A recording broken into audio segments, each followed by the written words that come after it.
Bismillahirrahmanirrahim. Alhamdulillahirabbil alamin. Sallallahu wasallam ala sayyidina Muhammadin asyrafil mursalin wa ala alihi wa sahabatihi at-tayyibin at-tahirin. Allahumma la sahla illa ma ja'altahu sahla wa anta taj'alul hazna idza syi'ta sahla. Allahumma 'allimna ma yanfa'una wanfa'na bima 'allamtana wa zidna 'ilma ya rabbal alamin. Allah ta'ala. Nomor 17. Qala al-mu'allif rahimahullah mas'alatun. Yaqulu ba'dun nasi, telah berkata sebagian orang, Inna Yusufa, katanya Nabi Yusuf, hamma bizina, menginginkan untuk berzina, ada keinginan untuk berzina bimra'atil aziz, dengan istri penguasa. Jadi ini permasalahan kembali di antara cerita dusta, cerita palsu yang dinisbatkan kepada Nabi Yusuf.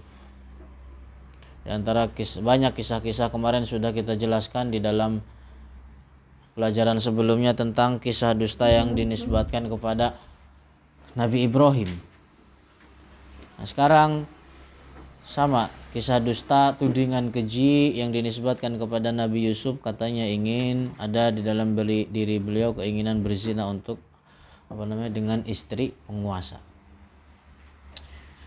Nah, ar-raddu hadza radzalatun, ini adalah sifat hina. Ini adalah merupakan sifat hina yang merendahkan jiwa pelakunya. Yastahilu suduruha minal anbiya, yang mana mustahil terjadi muncul dari para nabi. Jadi kemarin sudah dijelaskan, sudah sering kita jelaskan bahwa kaidah di dalam ismatul anbiya, tentang ismatul anbiya adalah bahwa seluruh para nabi itu terjaga dari kekufuran, terjaga dari perbuatan dosa besar, dan dari dosa kecil yang mengandung hina, unsur hina bagi pelakunya. Jadi perbuatan zina adalah perbuatan rendahan yang mustahil terjadi bagi para nabi. Nah, kenapa muncul kisah yang seperti ini? Biasa bahwa kisah-kisah dusta ini muncul dari mereka yang sekarepe dewe memahami, menafsirkan Al-Quran dengan sendirinya. Menyeret-nyeret ayat dipahami dengan sendiri. Oh, ini maknanya begini. Oh, bahasanya ini saya tahu. Padahal tidak demikian. Nah, wa amma qauluhu ta'ala, adapun firman dari firman Allah Ta'ala, wa laqad hammat bihi wa hamma biha laula an ra'a burhana rabbih. Apa makna dari ayat ini? Ayat ini apa? Mahmulun fa mahmulun ala taqdimi wa ta'khir. Itu di maknanya adalah at-taqdim wa ta'khir. Wa taqdiru, dan kira-kiranya, artinya kira-kira dari makna ayat ini apa? Walaqad hammat bihi, dan istri penguasa tersebut ada keinginan terhadap Nabi Yusuf. Paham itu? Walaula ar-ra'a burhana rabbih lahamma biha, dan kalau seandainya Nabi Yusuf tidak mengetahui petunjuk, tidak mendapatkan petunjuk dari Allah lahamma biha, juga akan ada keinginan dengan istri penguasa, imra'atul aziz. Walakinnahu, akan tetapi, ro'a burhana rabbi, kejadian yang sebenarnya bahwa beliau melihat burhana rabbi, petunjuk akan dari Tuhannya, dari Allah. Falam yahumma biha, dan dengan demikian apa? Tidak ada sama sekali keinginan dari Nabi Yusuf untuk berzina dengan imra'atul aziz. Paham itu? Jadi makna takdim wa ta'khir itu seperti tadi. Jadi bahwa bahwa perempuan atau imra'atul aziz tersebut ada keinginan berzina dengan Nabi Yusuf. Kalau seandainya Nabi Yusuf tidak mendapat petunjuk dari Allah, maka ada keinginan juga.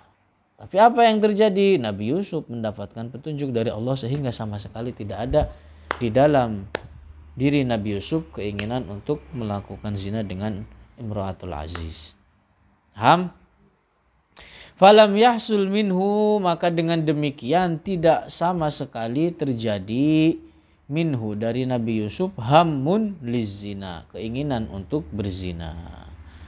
Li'annallaha, oleh karena Allah, arahu burhanahu, memperlihatkan kepada Nabi Yusuf petunjuknya Allah,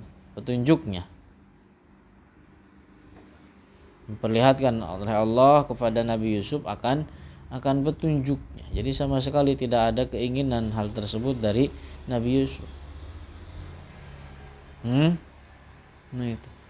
Jadi kalau ada kisah apapun yang berkaitan dengan para nabi yang menyalahi kaedah tadi telah kita jelaskan di awal, maka itu adalah kisah dusta, kisah palsu, atau pendapat orang yang sekarang beda memahami Al-Quran dengan sendiri.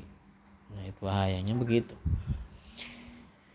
Wa qala ba'dul mufassirin, dan telah berkata sebagian para ahli tafsir, wa hamma biha, makna dari hamma biha ay hamma bidaf'iha. Artinya apa? Hamma bidaf'iha, ada keinginan dari Nabi Yusuf untuk mendorongnya.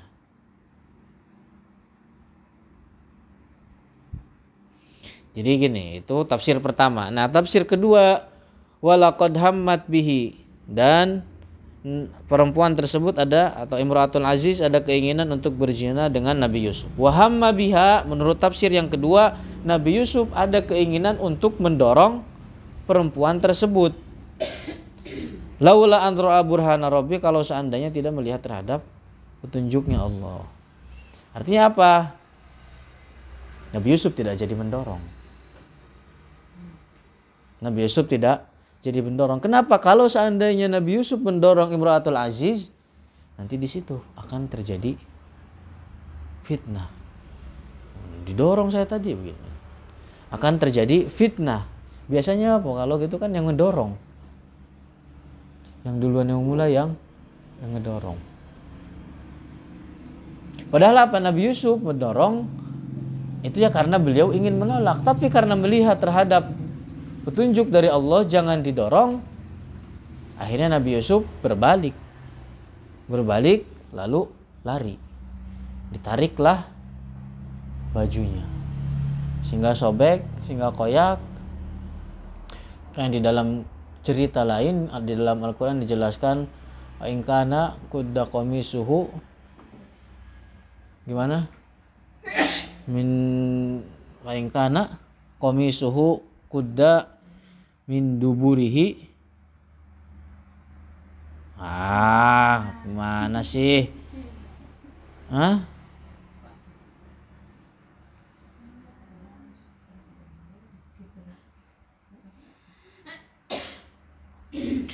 Wa in kana qamisuhu kudda min duburin fakadzabat wa huwa minas shadiqin.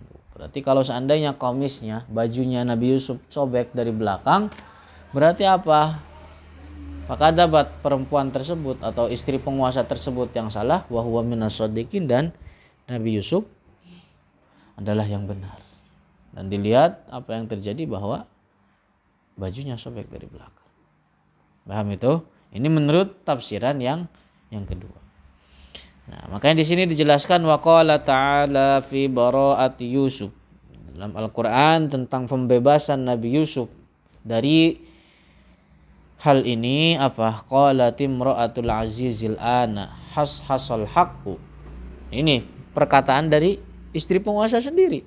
Qalat imra'atul azizil ana hasal haqqu ana rawattuhu an nafsihi wa innahu laminas shadiqin. Jadi apa?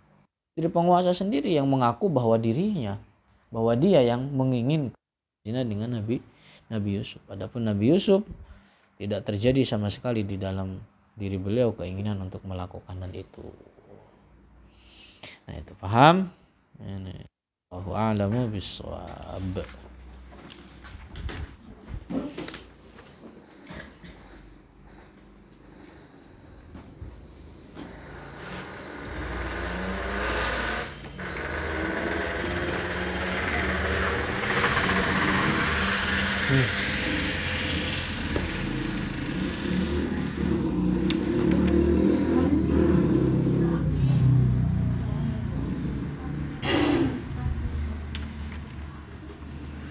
Bismillah. Bismillah. Udah hidup.